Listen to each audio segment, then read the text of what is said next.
Andréa Pereira, uma das sócias da OA Investimentos, responsável pela parte de comunicação e marketing, e a gente está dando prosseguimento a um projeto que começou há uns meses atrás, projeto Call com Gestor, trazendo as assets, os gestores, as cabeças pensantes que cuidam do nosso dinheiro. A gente hoje está recebendo o pessoal da Dália Capital, o Paulo Deio, que já esteve aqui com a gente uma vez, né, Paulo? Ele é sócio e CEO da Dália, e o Maurício Fernandes, que é sócio e membro da equipe de gestão e análise. A gente hoje vai conversar sobre o mercado de ações, sobre oportunidades, sobre o momento, enfim, vai ser um bate-papo assim, bem interessante. Comigo está o Henrique Bosquá, que é nosso head de produtos, vou passar a palavra para ele se apresentar e depois a gente inicia o nosso bate-papo. Boa noite, clientes, investidores, assessores. Para a gente é um prazer muito grande receber a equipe da Dália Capital. Paulo, Maurício, sejam muito bem-vindos. Vamos ter um bate-papo bem construtivo nos próximos 60 minutos. E gostaria que vocês, pode ser o Paulo, dessem uma breve descrição da história da Dália, seus principais sócios, diferenciais e os seus principais números, né? O que vocês já conquistaram na história de sucesso da casa. Boa, obrigado, Henrique e André, pelo convite de estar aqui conversando com vocês de novo. Vou fazer essa introdução aí para depois deixar a bola com o Maurício, para comentar dos temas de gestão, das estratégias do nosso dia a dia aqui. A Dália começou tem quase 3 anos, tá, gente? Com um time bastante sênior, tá? Com todos com mais de 20 anos de experiência. Vários deles, a maioria trabalhando juntos por pelo menos 10 anos no Bank of America Merrill Lynch, como analistas de empresas, e trazem esse diferencial de habilidades complementares, de ter trabalhado juntos por muito tempo para a Dália. A gente teve, na realidade, o tema que gerou o projeto da Dália é um tema macro, essa expectativa de que os juros no Brasil iam cair e iam permanecer em níveis muito baixos por bastante tempo. E isso está se configurando, graças a Deus. A gente imagina que vai continuar, vai perdurar por bastante tempo. E a gente queria também ter um produto que pudesse potencializar as habilidades do time, ao mesmo tempo que tivesse o nosso perfil de risco e o perfil de risco do investidor brasileiro. Tá? Então, daí nasce o Dália Total Return em maio de 2018, tá? Um multimercado com foco em ações. A diferença básica para os multimercados macro do nosso mercado é que esses fundos têm um foco em juros, em título públicos, em DI futuro e tal. O nosso é igualzinho, só que em vez de ser em juros, o foco é em ações. Então, para isso, a gente tem um nível de volatilidade metade do Ibovespa, exatamente para que o investidor consiga permanecer mais tempo no fundo, que não tenha dor de barriga, quando aqueles movimentos mais incertos, voláteis acontecem, e eles acontecem, ainda mais no Brasil, onde o imponderável está ali dobrando a esquina a todo momento. A gente passou por essa pandemia, essa pior crise da história aí, bastante bem, exatamente por conta dessa estratégia que equilibra posições de ações aqui e lá fora com ativos de outros fatores de risco e de proteção, como dólar, NTNB, ouro, que a gente vai ao longo do tempo equilibrando entre essas posições para aproveitar bem os momentos positivos do mercado e principalmente se defender super bem nos piores momentos. Tá? Então, o Total Return completou na semana passada 2 anos e 5 meses, tá? Com uma rentabilidade de aproximadamente 70%. Tá? E foi mais, esse número representa mais do que o dobro do Ibovespa no mesmo período e menos da metade do risco.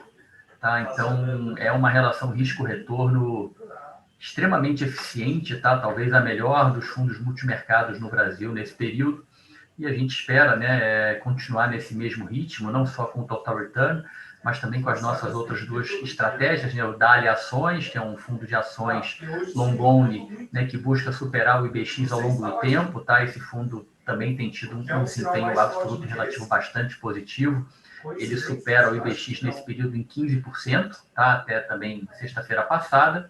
E mais recentemente, o nosso filhotinho querido, o Dália Global Allocation, o nosso fundo multimercado macro com foco em ativos no exterior, né, a gente vê como extremamente importante, né, que o investidor brasileiro, neste ambiente de juros muito baixos no Brasil e no mundo, tenha uma parte da sua poupança investida em ativos das melhores economias do mundo, tá, gente? A gente viu que para a gente, né, para nós sócios da Dália, era importante, né, ter parte da nossa poupança lá fora, e aí a gente abre essa estratégia, né, mais uma estratégia que a gente abre, que a gente crê que é relevante para a gente, né, e aí a gente também convida os amigos e parceiros a investir conosco, tá? Essa é a tônica da casa, tá? Então a gente começou lá atrás com 9 pessoas, hoje somos 15, estamos indo aí para provavelmente 17 pessoas até o final do ano. Hoje a gente está com quase 8 bilhões de reais sob gestão. Agradecemos bastante, né, a parceria que a gente tem com a XP, com a AOL Investimentos e vários outros amigos, né, que deram, né, prestaram essa confiança para a gente desde lá de trás. E contamos também com vocês para continuar, né, crescendo e entregando esses bons resultados, tá? Paulo, obrigado. Você, André. Vamos começar a conversar com o Maurício, entrar especificamente no tema da nossa live. É impossível não começar a live hoje não falando de eleições americanas, né? A gente está exatamente no meio do furacão. A gente queria saber de vocês quais as expectativas que vocês têm para a renda variável global, né? Sendo vitória de Biden ou vitória de Trump. O Biden acabou de dar uma entrevista agora, cantando vitória já, né? E os impactos dessa nova composição de cenário do Congresso. A gente queria saber a visão de vocês de médio e curto prazo para esses dois possíveis cenários, Biden ou Trump. Você está no mudo, peraí, deixa eu te tirar do mudo. Pronto, desculpem.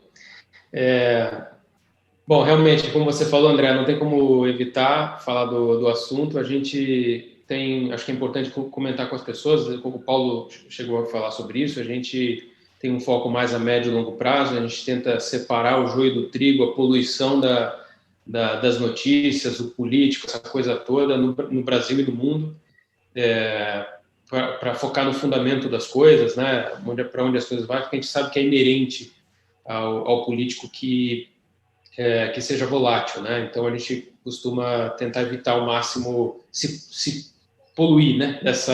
Dessa volatilidade de muito curto prazo provocada naturalmente por qualquer eleição. Essa aqui em especial foi realmente, está sendo, né? Realmente bastante volátil. Talvez tenha aqui 2 ou 3 coisas para comentar sobre isso.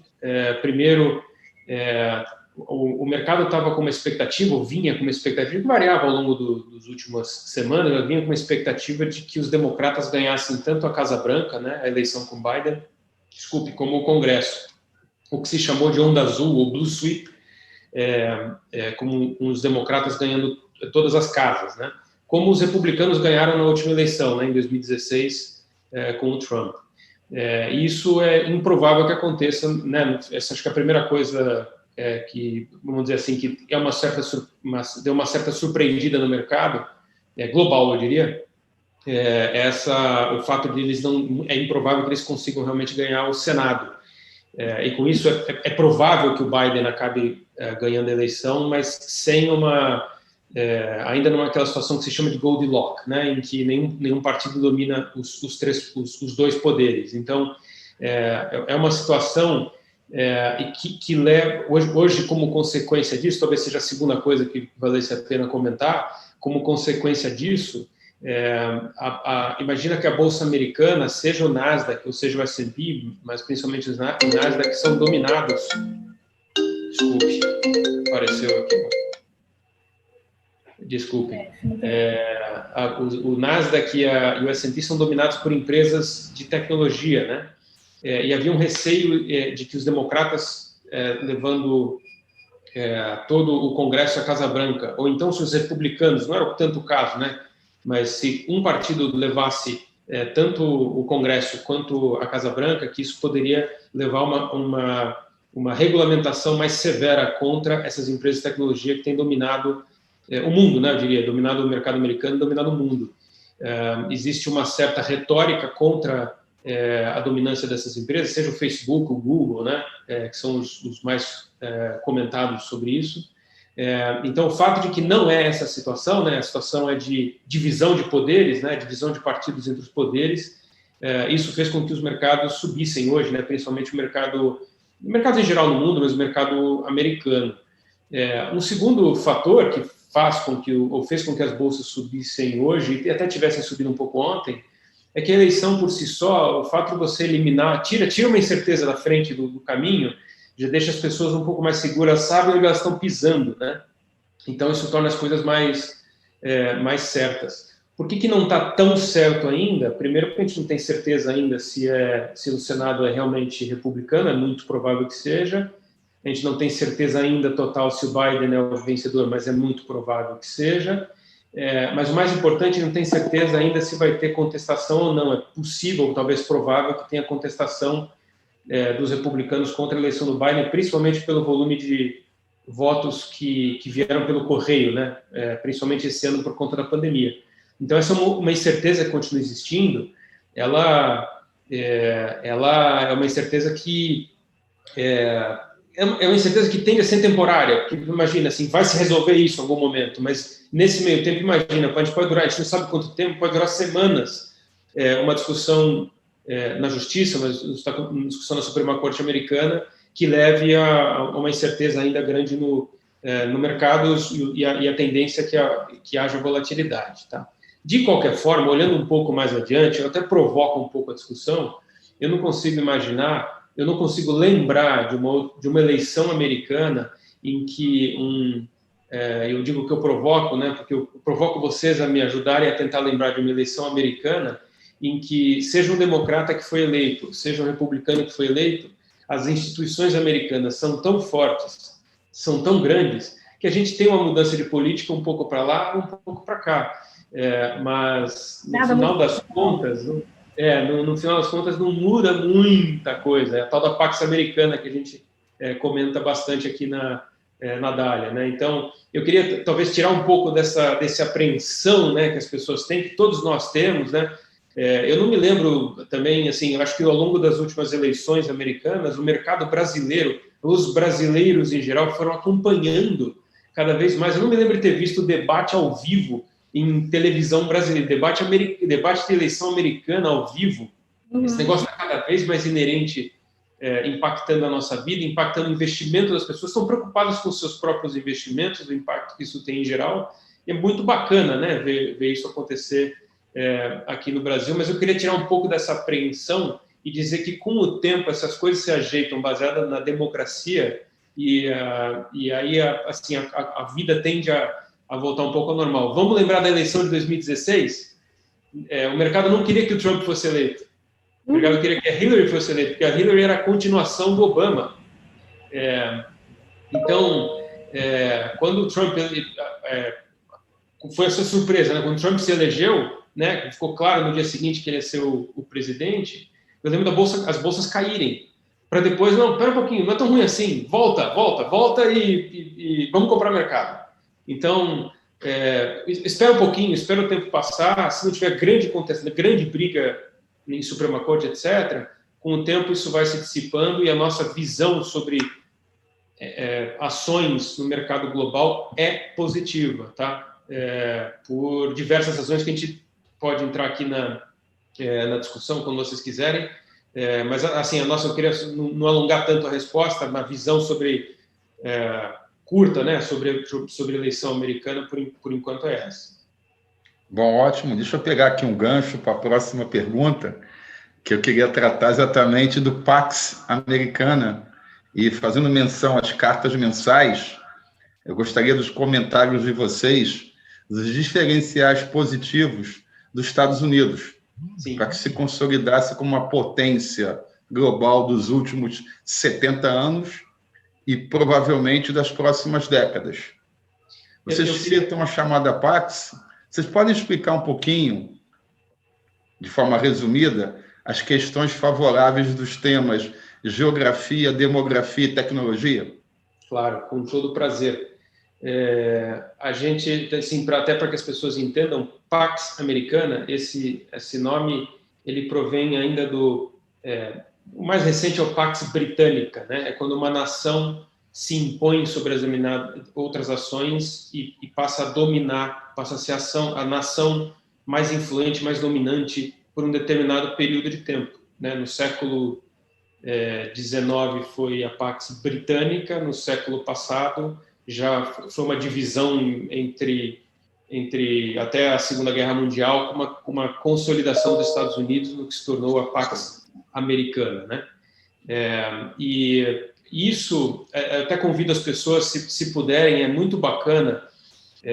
A gente, no nosso site, tem um vídeo que dura literalmente, se não me engano, são 9 ou 10 minutos, em que o José Rocha, o nosso gestor principal aqui na Dália, ele explica a Pax Americana e explica, a gente se propõe nesse curto período, tentar dizer às pessoas porque a gente acha que quais são as razões que fazem com que nações se tornem dominantes, nações se tornem fortes, potências. E isso são os pilares por trás da Pax Americana. Como o Henrique comentou, são 3 pilares principais, na verdade a gente diz 4 pilares, mas são esses 3 principais que ele comentou, que são a geografia, a demografia, a tecnologia e tem as instituições. Eu vou começar de trás para frente, as instituições, porque a gente está na eleição americana, então faz sentido com esse tema de hoje. As instituições americanas, elas estão fundadas há séculos, né? Desde basicamente a independência americana. E é incrível a consistência em que isso foi sendo firmado, concretado ao longo dos anos, a tal ponto em que durante, principalmente como eu comentava, entre a Primeira e a Segunda Guerra Mundial, e principalmente depois da Segunda Guerra Mundial, as instituições mundiais, a ONU, o FMI, todos eles se basearam em preceitos, foram criados pelas instituições americanas, né? Então, os Estados Unidos passou, de forma institucional, a dominar o mundo, e isso é baseado nas instituições americanas, baseadas na democracia, baseadas na liberdade, em todos os aspectos, econômica, política, cultural. E isso é super importante, isso é o que traz equilíbrio e é o que traz estabilidade para as nações. A possibilidade que as pessoas têm de liberdade política, econômica e cultural, que firma as instituições ao longo do tempo e que se espalhou ainda bem. Eu agradeço todo dia porque a gente tem os Estados Unidos no mundo garantindo a segurança global e os conceitos de democracia e liberdade. Então, essas instituições a gente acha que é um pilar ultra importante na democracia americana, na dominância americana, e uma das razões pelas quais nações que respeitam as instituições são mais desenvolvidas do que outras que não respeitam. Os Estados Unidos é um exemplo que a gente usa, porque é o exemplo mais óbvio disso, mas a gente tem várias outras nações, inclusive na Europa, em outros lugares, que têm as mesmas características e por isso são mais desenvolvidas do que outras. Essa é uma. Segundo pilar é a geografia, né? Nos Estados Unidos a gente costuma dizer que acertou na mega sena da geografia mundial, porque por algumas razões, né? Primeiro, tem 2 oceanos, né? Nos 2 lados, assim, é um privilégio muito grande ter os 2 principais oceanos do planeta, acesso livre, né? Aos 2 principais oceanos do planeta. Não só isso, tem uma ligação que é dominada pelos Estados Unidos através do Canal do Panamá, ou seja, é uma dominância absolutamente total, né, na geografia. Segundo, que os Estados Unidos é o país, é o território com a maior quantidade de rios navegáveis do planeta. Isso diminui muito os custos de produção, os custos de transporte dos produtos. Até o custo não é tanto o que acontece nos Estados Unidos, mas até poderia ser o custo de transporte de pessoas. Mas principalmente o custo de produção, diminui muito o custo de produção quando você pode transportar isso pelos rios. Tá? As planícies americanas são ultra férteis, isso ajuda bastante na produção agrícola de qualquer forma, né? O vizinho de cima é o Canadá, o vizinho de baixo é o México, são 2 nações ultra amigas, né? Então, assim, em qualquer situação que você pense militarmente, do ponto de vista de produtividade econômica, enfim, de defesa, em qualquer situação, a posição geográfica americana favorece muito uma nação que já por si só, outras nações que não têm o mesmo benefício natural, já são desenvolvidas com as outras características, né, de instituições, de nações fortes. Essa posição geográfica americana é mais uma razão, faz ainda mais forte a presença americana, né? Um terceiro pilar é a tecnologia. Maurício, só um minuto antes de você entrar. Gente, vou precisar pedir desculpa, eu tenho que sair, né, para ajudar aqui outra pessoa do time que vai entrar num outro evento, tá? Henrique e André estão em muito boas mãos aí com o Maurício, tá bom? A gente volta a se falar em breve, tá bom? Muito obrigado. Paulão. Obrigado, tchau, tchau. Imagina. Até mais, prazer.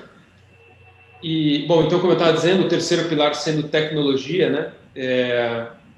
Eu, assim, pode perguntar para muita gente aí por aí, né? Quando você pensa nas melhores escolas, os maiores centros universitários do mundo, eles não são só lá, mas a grandíssima parte está nos Estados Unidos, onde a maior migração de estudantes, daqui a pouco eu vou falar sobre demografia, que é o quarto pilar, mas a maior migração de estudantes todo ano acontece para os Estados Unidos, de qualquer lugar do mundo.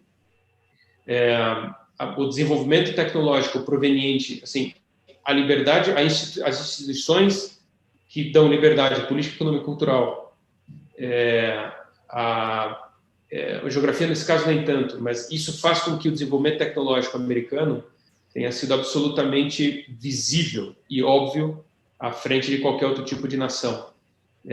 Então, a tecnologia, o desenvolvimento tecnológico e o que move isso, né, o que alimenta isso todo santo dia, é muito difícil de ser replicado. É um negócio feito há muitos anos, é muito difícil de ser replicado. Então, a força que isso gera para desenvolvimento de conhecimento, desenvolvimento econômico, desenvolvimento tecnológico, é possível com que as empresas americanas tenham um sucesso, que a economia americana tem um sucesso mais do que economias de empresas ou outras economias, tá? E o quarto pilar, eu diria que é a demografia. Demografia é um tema super importante, que a gente acompanha bastante de perto aqui na Dália. As pessoas, talvez, não sei se tem... como é um tema de muito longo prazo, ele tende a passar ao largo, normalmente, do que as pessoas acompanham no mercado financeiro em especial, porque ele é de muito longo prazo. Mas quando você pensa na Europa, quando você pensa no Japão, são regiões que não crescem há anos. O Japão há mais de 10 anos, a Europa talvez um pouco menos. E cujos governos, cujos bancos centrais tentam a todo custo fazer com que as economias cresçam através de estímulos que são juros baixos, estímulos monetários, estímulos fiscais a qualquer custo. E sem conseguir, imagina, apesar de toda a geração de estímulos, todo o juro negativo, as economias não crescem. E não crescem por quê? Porque a população não cresce. Vamos lembrar que, antigamente, as pessoas, quando moravam na roça, quando moravam na parte rural, elas tinham filhos para ter mão de obra barata em casa. Quando as pessoas mudaram para as cidades ao longo dos últimos séculos, e principalmente ao longo das últimas décadas, as famílias morando nas cidades, os filhos passam a ser um custo. Eles não produzem na roça, eles geram despesa. E isso faz com que as famílias repensem, além do acesso à educação e mais informação, faz com que eles repensem sobre ter filhos. E é isso que tem afetado o crescimento, é a principal razão estrutural que tem afetado o crescimento econômico de Japão e Europa. É o envelhecimento da população. Você poderia imaginar que as pessoas vivem mais, então tem mais gente, vão consumir mais, mas não é isso que acontece. Elas têm menos filhos, né? A taxa de natalidade diminui bastante. não é só um fenômeno de mercados desenvolvidos. A China, principalmente por conta da política de filho único da década de 70, e que demorou para ser demovida, tem uma curva demográfica que, a partir de agora, começa a se parecer muito com a da Europa. Muito com a da Europa. Então, isso tem um efeito, isso pode vir a ter, ao longo das próximas 2 ou 3 décadas, um efeito sobre o crescimento econômico chinês, que ele é uma âncora, ele tende a limitar o crescimento econômico que a gente viu muito forte acontecer nos últimos vários anos na China. E como é que os Estados Unidos entram nisso? Eu estava falando de demografia porque a gente está falando do 4º pilar da Pax Americana, a 4ª razão pela qual nações se dão bem, né? Se desenvolvem. Demografia é um ponto importante nisso, e como é que os Estados Unidos entram em relação a essa situação de envelhecimento do mundo, né? Não só envelhecimento de Europa, Japão ou China, como eu comentei. Nos Estados Unidos, eles também têm um envelhecimento da população, mas eles têm uma outra coisa que compensa muito essa situação, que é a imigração. 1 milhão de pessoas entram nos Estados Unidos legalmente todos os anos, e grande parte é mão de obra altamente especializada. São pessoas que vão trabalhar em empresas lá, são estudantes, dezenas de milhares de estudantes que vão para os Estados Unidos todos os anos, e isso ajuda e muito ao longo dos próximos anos a demografia americana. Quando a gente olha as curvas projetadas, as estimativas de população no mundo inteiro, Europa, Japão, China, Brasil, vários outros mercados, a gente vê uma curva que de não crescimento e até decrescimento, falando de muitos anos, tá? Decrescimento da população. Nos Estados Unidos, é crescimento da população. Não é um crescimento grande da população, mas existe um crescimento da população, tá?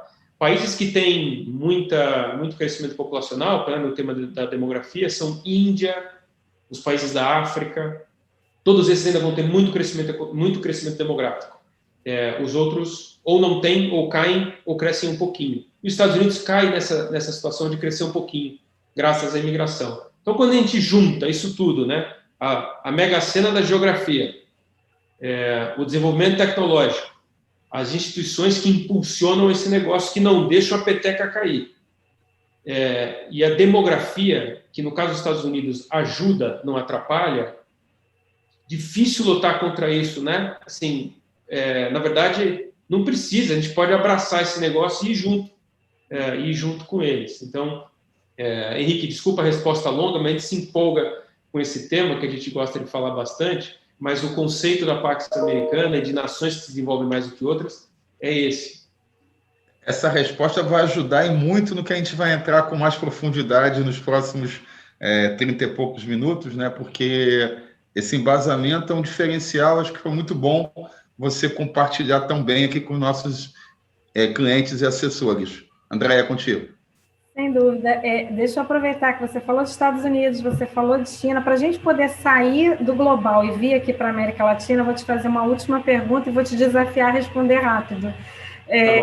Guerra comercial Estados Unidos e China. Botar uma pimenta aí nessa Pax Americana.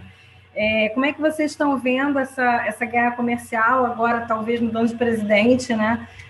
Como é que vocês veem isso? O crescimento econômico chinês, tanto na área de tecnologia quanto telecomunicação, obviamente tem um balanço de oportunidades aí que a gente pode enxergar, principalmente para a renda variável, e falar um pouquinho sobre consequência da convivência dos Estados Unidos e zona do euro com a expansão chinesa no meio. Tá bom. A gente está vendo o desafio é grande, falar de forma curta sobre isso. Esse é o maior desafio. Bom, a gente está vendo um mundo que está se desenvolvendo de forma o que se chama de forma multipolar, né? Então a gente tinha até hoje, né, praticamente até muito recentemente, um mundo dominado pelos Estados Unidos, né? Então desde a queda do Muro de Berlim, o fim da União Soviética, é um mundo claramente dominado pelos Estados Unidos e ponto final, ninguém questiona, acabou. desde que a China começou a crescer bastante, parte disso pela migração, de novo a demografia, parte disso pela migração rural-urbana, foi a maior migração rural-urbana, a maior migração populacional da história do planeta, a economia chinesa se favoreceu muito disso. Então, passou a crescer um efeito de redução da pobreza, um efeito de riqueza muito alto. E passou a começar a rivalizar com os Estados Unidos. E isso fez com que os Estados Unidos percebessem essa rivalidade e começassem, na figura do Trump, a questionar essa rivalidade e passar a fazer com que o mundo se tornasse o que tem se chamado de multipolar. Multipolar é que é um mundo dominado por diferentes polos. Então, nos Estados Unidos, talvez sejam ainda talvez não, né? Continuem sendo o país dominante no Ocidente, e nesse caso bipolar, né? E a China dominante na Ásia. A dificuldade é que na Ásia a China tem rivalidade com outros países, né? Com o Japão, com a Índia. Então, por isso que está se tornando uma coisa assim um pouco multipolar, a gente não sabe ainda direito para onde é que isso vai parar. Com a eleição do Biden, essa rivalidade, a gente acha que ela continua existindo, mas de uma forma muito difícil. Se ele for mesmo eleito, pelo amor de quem ligou agora, a gente não sabe ainda se é ele mesmo ou não, mas de uma forma muito menos, de um jeito diferente do que vinha conduzindo o Trump, tá? Imagina, a gente está falando sobre isso, o Pax Americano, etc., né? Respondendo a tua pergunta até, André. Como é que a gente faz, então, né? Se a gente gosta de ter ações de empresas americanas, independente se são de tecnologia ou não, como é que a gente faz para... e de repente a China desponta aí, e, seja do ponto de vista de tecnologia, até pelo tamanho, é natural até que ela, de repente, vire a economia como um todo, né? Não per capita, né? Mas a economia como um todo fique maior que a economia americana ao longo do tempo. Já tem tanto um múltiplo de pessoas a mais na China do que nos Estados Unidos. A gente estava aqui, vamos ter só Estados Unidos? Não, temos que ter a Ásia também, porque esse mundo multipolar aqui vai ter campeões por todos os lados.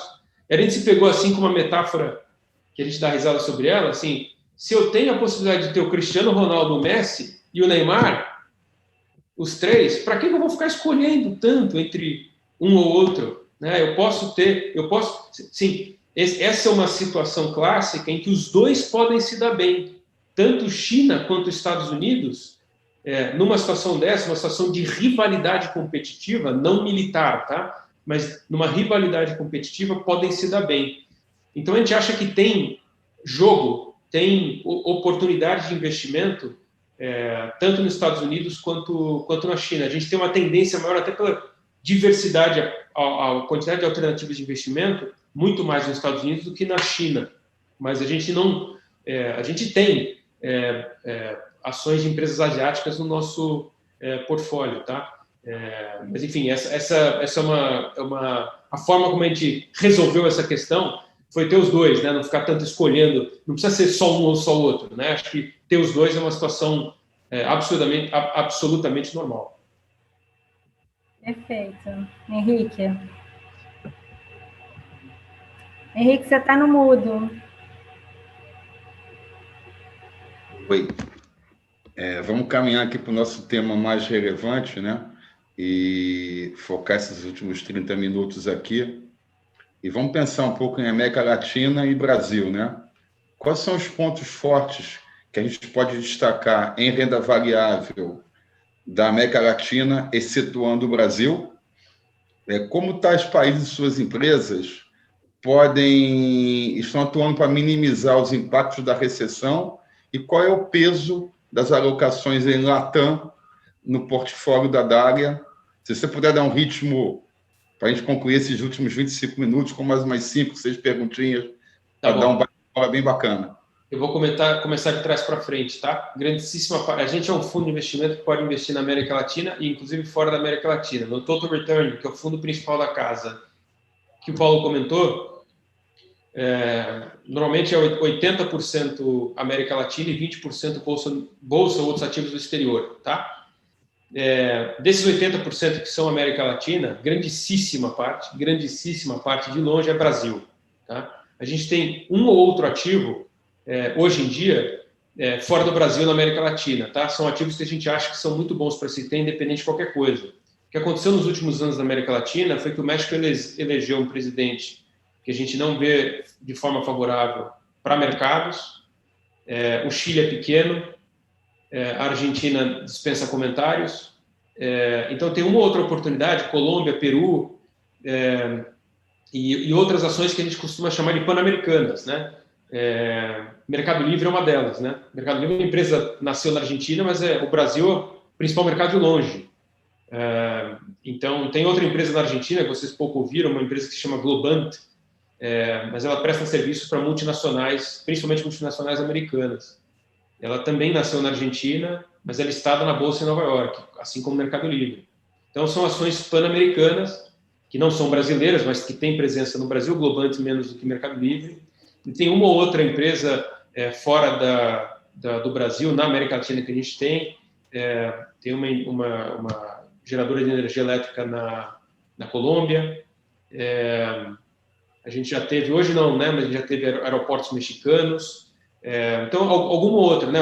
Assim, a variedade de investimentos, a oportunidade de investimento no Brasil é tão grande que nos outros países a gente tem tido menos presença, diria que nos últimos 12 meses, tá? Mas já foram países que tiveram mais relevância quando o Brasil não estava numa situação que a gente achava boa.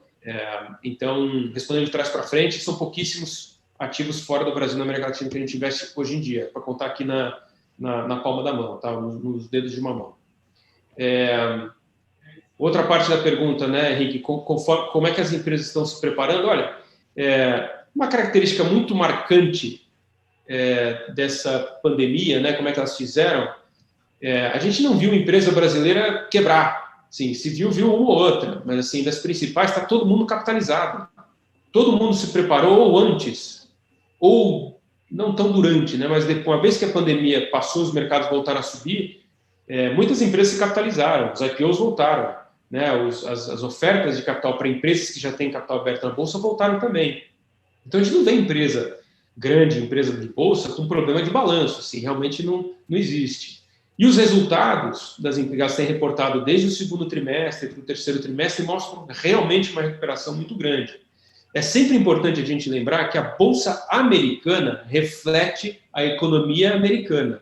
A Bolsa brasileira não reflete a economia brasileira.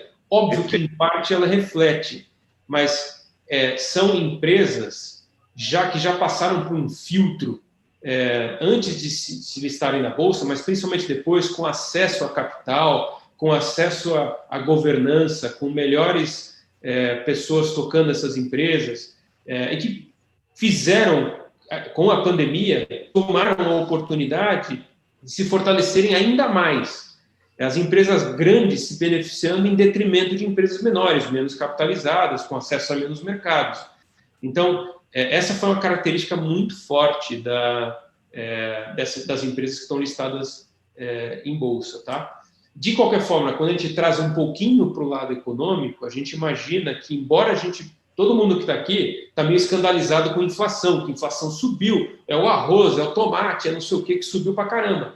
A gente também vê isso no nosso dia a dia quando a gente vai no supermercado. Só que a gente imagina que isso seja uma situação temporária. A gente, por vários motivos, tecnologia, endividamento do governo, endividamento das pessoas, demografia, a gente imagina que inflação estruturalmente no mundo, e no Brasil não deveria ser diferente, inflação ela deve permanecer baixa. Isso significa que juro deveria permanecer baixo, com certeza em relação a patamares históricos, mas em si só, em termos absolutos, ele deveria permanecer baixo. E isso é muito positivo para as empresas que têm acesso a capital, como as empresas que estão listadas na Bolsa. Então, respondendo a tua pergunta, é por isso que a gente está razoavelmente, assim, sempre muito, a gente é muito cauteloso com as coisas, né? Então a gente está cautelosamente positivos com ações do Brasil, tá? Perfeito. Deixa eu aproveitar que você está falando de ações do Brasil, você falou um pouco de juros baixos.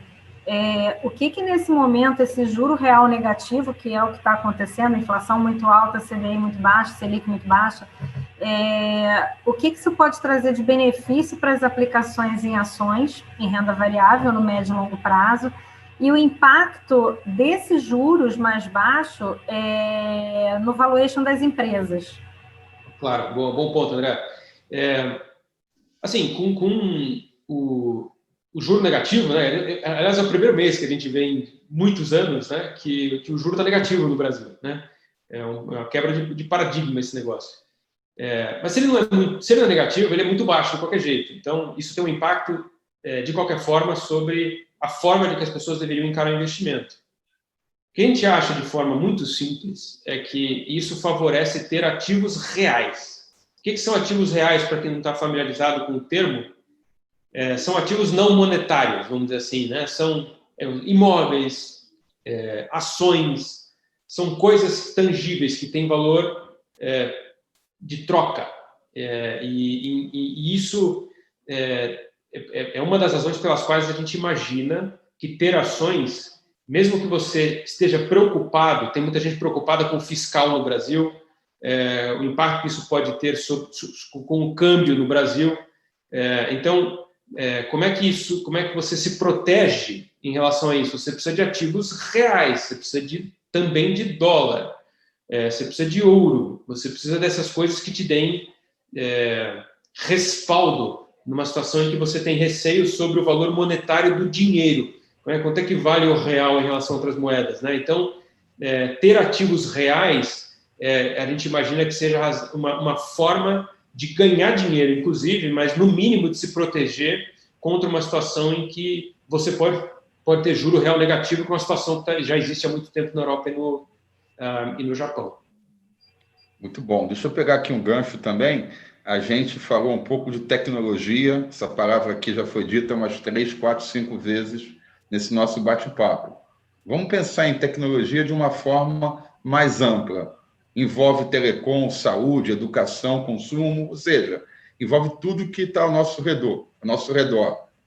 Então, como que esse tema pode ser potencializado nas bolsas brasileiras e da América Latina, especialmente no Brasil, ou a gente está condenado a ficar de fora desse promissor segmento? Ainda dá tempo da gente participar de forma ativa, ou teremos que buscar alocações globais para usufruir dessas estratégias? Eu acho que a gente tem oportunidades aqui, mas elas são mais limitadas, não tenha dúvida, não limitadas no potencial, mas limitadas na quantidade disponível de alternativas que você tem para investimento em tecnologia na América Latina, tá? As oportunidades mais evidentes, mais numerosas, estão lá fora mesmo, estão nos Estados Unidos e estão na China, tá? Principalmente, não só, tá? A Europa também tem as suas empresas, mas principalmente Estados Unidos e China. Aqui, como eu falei, dá para contar nos dedos da mão, assim, né, as alternativas de investimento em tecnologia, dos que se chama de tecnologia, assim, do que é realmente tecnologia de nascença, né? Então, uma TOTUS da vida, até a Lynx, né, que está nesse processo de ser comprada ou pela Stone ou pela TOTUS, mas principalmente também esse misto de, como você comentou, Henrique, o misto do que é tecnologia que foi se misturando com outros setores, né? Com educação, foi se misturando com o varejo, no Mercado Livre, Magazine Luiza, são exemplos clássicos disso. Mas realmente, assim, tá vendo? As alternativas de investimento em tecnologia são limitadas. A gente começa a falar de outras coisas que as pessoas não costumam ver como tecnologia. Por exemplo, a gente gosta e tem aqui na carteira WEG. WEG, tradicionalmente, é uma empresa produtora de motores elétricos. Linha branca. Mas não, ela se reinventa a cada 5 anos. Assim, a receita, não sei se metade, mas pelo menos 30% da receita dos próximos 5 anos, ou daqui a 5 anos da WEG, não foi inventada ainda. Né? Então, assim, tem muita tecnologia envolvida nessa empresa. Então, acaba tendo esses mistos. Então, tem algumas alternativas, mas elas são mais limitadas em relação às outras inúmeras alternativas que tem nas bolsas lá fora, tá? Henrique? Henrique? Oi. Me perdoe. Deixa a gente concluir aqui, que a gente está caminhando aqui para já 50 minutos. Me diz uma coisa, por gentileza. Em termos de linhas de defesa, a gente citou aqui o ouro, o dólar, vocês são também atuantes em commodities, né? Como a gente pode usar esses instrumentos derivados de ouro e prata, eventualmente, e vocês identificaram um valor e um diferencial no cobre? Como essas alocações descorrelacionam os portfólios e agregam resultados? Pode comentar, por gentileza? Claro, Henrique. A gente gosta muito da diversificação, né? A tônica do nosso pensamento, da nossa tese de investimento, tanto no Total Return, que é o fundo principal da Dália, como no novo Dália Global Allocation, né? Que é a nossa forma mais exposta a investimentos no exterior, a gente faz de forma muito diversificada. Os dois são com foco em ações, mas a gente faz de forma muito diversificada. Como o Henrique comentou, a gente tem dólar, a gente tem renda fixa, sim. Até, André, uma das formas de se proteger contra inflação ou contra o juro negativo, a gente tem NTNB, a gente tem juro, tem títulos do governo de mais longo prazo, né? Esse juro negativo que o André comentou é o juro de curtíssimo prazo. O juro de longo prazo, teoricamente, ele não está negativo, né, nas projeções, ele está positivo e ele até abriu, né? Então, a gente tem essa NTNB, para as pessoas saberem, é um título do Tesouro Brasileiro protegido contra a inflação, né? Ele é um juro mais inflação. Então, se a inflação subir, o juro desse título sobe também. Então, a gente tem ele também. O que a gente viu, voltando ao teu ponto, Henrique, o que a gente tem como, diria, linha de defesa, eu gosto dessa forma de dizer, o dólar sendo estruturalmente um ativo que a gente tem na nossa carteira. Hoje em dia está coisa como 20%, 25% da nossa carteira no Total Return é dólar. Dólar e euro, tá? Mas principalmente o dólar.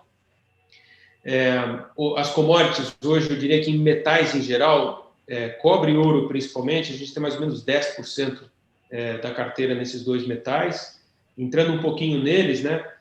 No ouro, esse juro negativo no mundo tem feito, né? A gente imaginava, e isso acabou acontecendo, com que o ouro aumentasse de valor ao longo do tempo, além do fato que a gente acha que pouquíssima gente tem ouro no mundo. O ouro foi sendo meio que esquecido como uma posição de investimento, a gente imagina que isso favorecia a valorização do ouro. A gente continua gostando de ouro, sim, embora, sim, obviamente que tinha mais potencial de valorização antes do que ele tem hoje em dia, mas a gente acha que deve compor a carteira das pessoas, sim, como parte da linha de defesa. Se a gente tem preocupação sobre inflação, sobre o valor do dinheiro, sobre o que vai acontecer com as moedas, conforme os governos dão tanto estímulo, as pessoas deveriam realmente ter como ativo real um pedaço da carteira, mesmo que pequeno, né, mas um pedaço da carteira em ouro. O cobre foi uma forma nasceu como uma forma de se expor à volta do crescimento econômico da China como saída da pandemia. Então, como a gente imaginou que a China era o primeiro a sair, a China é o principal consumidor de cobre do mundo, era a forma de se expor de forma mais evidente a esse fenômeno. Então, com isso, a gente comprou cobre. Esse é um efeito. O segundo efeito é que a gente tem estruturalmente uma demanda para o cobre que vai crescer ao longo do tempo, dada pela eletrificação dos meios de transporte, né? Então, conforme a gente for deixar de usar ao longo dos próximos vários anos, não é da noite para o dia, ao longo dos vários anos, deixar de usar motor a gasolina, diesel, álcool, etc., e começar a usar motor elétrico, isso precisa de mais cobre, né? Então, isso ajudou bastante, quer dizer, acho que ajuda bastante o lado da demanda do cobre ao longo dos próximos vários anos. E, por fim, no cobre ainda, a gente, quando você vai em Congonhas, e se você parar o carro lá no estacionamento, for pagar lá no guichê, o balcão é feito de cobre. E tem lá uma plaquinha que explica que o cobre tem propriedades antimicrobiais. Com essa história da Covid, né, se as pessoas quiserem se proteger, pode ser que, a gente não tem certeza sobre isso, mas a gente imagina que isso possa gerar uma demanda nova. em locais públicos, né? Não na rua, assim, porque as pessoas vão roubar o cobre, né? Mas em locais onde é possível ter, que isso possa ser um metal que volte a ser aplicado. Então, essa é uma outra potencial demanda que a gente não imagina, assim, atrapalhar não atrapalha, então pode ajudar no cobre, então é outra exposição de metais que a gente tem. Então é isso, é a composição que a gente faz, Henrique, o foco são ações, mas esses ativos que gravitam em torno, né, o dólar, a renda fixa e os metais, são compostos dessa forma, um pouco mais, um pouco menos, conforme a nossa visão tática para o mercado, no curto prazo. Deixa eu aproveitar que você falou de commodity, incluir aqui uma pergunta de um cliente. Ele sempre pergunta sobre o mercado de óleo e gás, como é que petróleo. Saiu há pouco tempo o resultado da Petrobras. Qual a análise de vocês em relação ao setor e em relação ao relatório da Petrobras? Tá. A gente, com o petróleo, nossa visão em geral é uma visão, eu diria, receosa, no sentido de que é uma commodity quase que por definição super volátil e sujeita a interferências políticas que estão completamente fora do controle de análise, de predição, de qualquer coisa assim. É muito, muito difícil você conseguir juntar todas as variáveis que determinem se o preço do petróleo é para cima ou é para baixo. Tá? Teoricamente, a demanda por petróleo ao longo das próximas décadas, ela tende a cair. 60% do consumo de petróleo do mundo é transporte. Então, conforme o transporte muda para a eletrificação, é natural que a demanda por petróleo caia. Mas estou falando disso para as próximas décadas, tá? Mas independente disso, enquanto a gente não chega nas próximas décadas, a gente acha que é natural que imagina, o preço foi negativo do petróleo no meio da pandemia, né? Quem imaginou que isso pudesse acontecer? A gente vê isso como muito difícil de saber fazer, assim, né? Mesmo a gente está olhando isso todo santo dia, é uma coisa complicada de se ver. Então a gente não tem muita segurança, muita confiança, não é tanto segurança, não tem muita confiança para ter a exposição a petróleo. Agora, tem situações em que isso pode fazer sentido. Tem vezes em que a Petrobras fica ultra barata, assim, quase que independente do que acontecer com o preço do petróleo, a geração de caixa da Petrobras é absurdamente gigante pela transformação que a nova administração tem feito na Petrobras. O resultado foi reportado na semana passada, foi uma geração de caixa assim grotesca, né, na Petrobras. Então, a gente já teve um pouco de Petrobras na carteira, bem pouquinho, hoje em dia é quase nada, assim, muito mais por essa influência do preço do petróleo do que pela Petrobras em si. Uma coisa que eu esqueci de falar, inclusive sobre os metais, assim, na pergunta anterior, muito rapidamente, a gente não se expõe aos metais simplesmente através dos metais em si. A gente tende a se expor, principalmente, inclusive, através das mineradoras. A gente compra ações das mineradoras, sejam de ouro, de cobre ou até de minério de ferro, né? A gente tem Vale, por exemplo, né? Não é uma exposição enorme, mas a gente tem Vale na carteira como uma forma de se expor a isso também, tá? Perfeito. Deixa eu te pedir aqui mais uma pergunta de cliente. Você pode falar um pouquinho sobre o Global Allocation? Em que mercados está, a estratégia, se tem algum hedge cambial? Sim, muito bom. Então, lembra que a gente falou do Dahlia Total Return, certo? Esse é o nosso fundo principal da casa. 80% do investimento é praticamente Brasil, uma outra coisa fora do Brasil na América Latina e 20% fora da América Latina, que é principalmente Bolsa Americana, de longe Bolsa Americana, Bolsa Europeia e um outro pedaço de Bolsa Europeia e Ásia, tá? Embutido nesses 20% aí, tá bom? Esse é o Total Return. Ele por si só já tem uma exposição em dólar, que a gente tem independente. Quando a gente fala de exposição à Bolsa Americana, é só o ativo em si, a gente neutraliza a exposição às moedas que a gente tem no exterior, tá? Então, quando eu falo que o Total Return tem uma exposição mais ou menos de 20% em dólar, é isso que tem exposição em dólar e euro, tá? No Total Return. Muito bem. Guardou o Total Return? Agora pensa no Global Allocation, inverte ele. Ele é 80% lá fora e 20% aqui, tá bom? A estratégia, a tática, o jeitão de pensar é o mesmo. A gente quer fazer a mesma coisa, só que a vantagem do Global Allocation, vantagem, né? Mas a diferença, não vantagem, a diferença do Global Allocation é que a gente faz isso através de uma alocação maior de ativos no exterior do que a gente faz no Total Return, tá bom? Então, é natural que a exposição a moedas não real, né? Ao dólar e ao euro, sejam maiores no Global Allocation do que no Total Return, tá bom? Só que quando a gente fala do Global Allocation, as pessoas têm é natural que as pessoas pensem num fundo em dólar.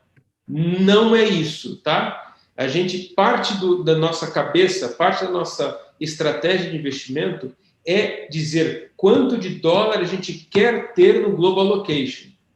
Todo o resto é investimento no ativo em si, sem exposição ao dólar, tá? Então, para ser bem claro, se eu investir 100 no Global Allocation e ele ficar parado, mas o dólar subir 10% ou cair 10%, ele não vai de 100 para 110 ou de 100 para 90, no sentido inverso, tá? Ele vai variar alguma coisa, porque a gente tem uma exposição ao dólar, mas ele não é um fundo que vocês podem naturalmente pensar como um fundo dolarizado, tá? Não é isso. A gente cotiza ele, inclusive, em reais, tá? Aqui no Brasil, para evitar exatamente essa confusão. Então, esse é o Dália Global Allocation, tá bom? Perfeito, Maurício. A gente já chegou aqui em 1 hora de live, passou voando. Queria te agradecer muito a presença. Eu geralmente encerro as lives pedindo para o convidado dar uma mensagem, um recado, alguma coisa que você queira que fique gravado na cabeça dos nossos clientes. Tá bom, olha, gente, eu antes de falar essa mensagem, eu quero agradecer imensamente a confiança que a OLB e XP tem posto na nossa estratégia, nas nossas estratégias de investimento. Assim, talvez a mensagem principal principalmente para esse ano, não só pela eleição americana, mas pela pandemia, é a necessidade de diversificação do seu investimento. Não só pela proteção que isso traz, mas pelas alternativas que isso cria. Então, se você investiu, como nós, assim, historicamente, o brasileiro investiu na renda fixa, porque era o correto de se fazer, dado o risco, né? O risco era baixo, com um retorno bom, para que eu vou me arriscar? Isso já não é mais possível, a gente imagina que continue não sendo possível, e para isso você precisa diversificar seu investimento para outras coisas, ativos diferentes. Ações é um pedaço disso, ações no Brasil, ações no exterior, outros tipos de investimento aqui ou no exterior, isso é super importante. Para isso você precisa de auxílio. É muito difícil imaginar que as pessoas consigam fazer isso por si próprias. De repente eu estou lá no meu pangarezinho ali, caminhando, tranquilo, ele não vai me dar nenhum pulo e tal, vou tranquilo. De repente eu pulo para o cavalo bravo, é muito arriscado isso, tá? Então, eu recomendo que vocês façam isso com diversificação, nunca se expondo demais, nunca se alavancando, e com o auxílio de pessoas que fazem isso no dia a dia. Acho que é super importante que vocês tenham isso como mensagem de mim, ou enfim, daqui da Dália, tá bom? É impressionante. Nas últimas 3 lives, primeiro a gente fez uma live sobre diversificação e nas últimas 3 lives os gestores falavam sobre diversificação. E é um tema que a gente tem bem forte aqui na aula, diversificação. Maurício, quero agradecer muito a presença de vocês, dar meu recado para o Paulo, que ele precisou sair, mas agradeço demais a presença dele. Vou passar aqui a palavra para o Henrique para uma breve despedida, para a gente se encaminhar já para as nossas casas. Boa noite a todos. Agradeço muito a presença aí do Maurício, do Paulo. A gente teve aqui um bate-papo hoje muito focado em economia real, demonstrando para os investidores a importância da diversificação e conceitos de economia real. Então, nosso bate-papo aqui de economia americana, demografia, tecnologia, é para mostrar que extrair valor de empresas exige uma variável determinante, que é tempo. Então, recomendo a todos que, de forma racional, escolham bons gestores, boas empresas e deem tempo, porque os ruídos de curto prazo, as crises, esse momento sempre vai acontecer. Algumas crises são locais, regionais, internacionais. A gente está vivendo uma pandemia nunca antes vistas. As consequências são ainda incertas, mas escolher bons ativos é fundamental para o êxito numa estratégia de investimentos. Então, vocês podem contar com o time aqui da OL, com os assessores, com os especialistas, que a gente está muito próximo de equipes como a da Dália. Então, tenham uma boa noite, um bom descanso, paciência, resiliência. Até semana que vem. Boa noite a todos. Semana que vem, mais uma vez, Maurício. Boa noite a todos. Obrigada pela presença dos clientes e até semana que vem. Boa noite. Boa noite.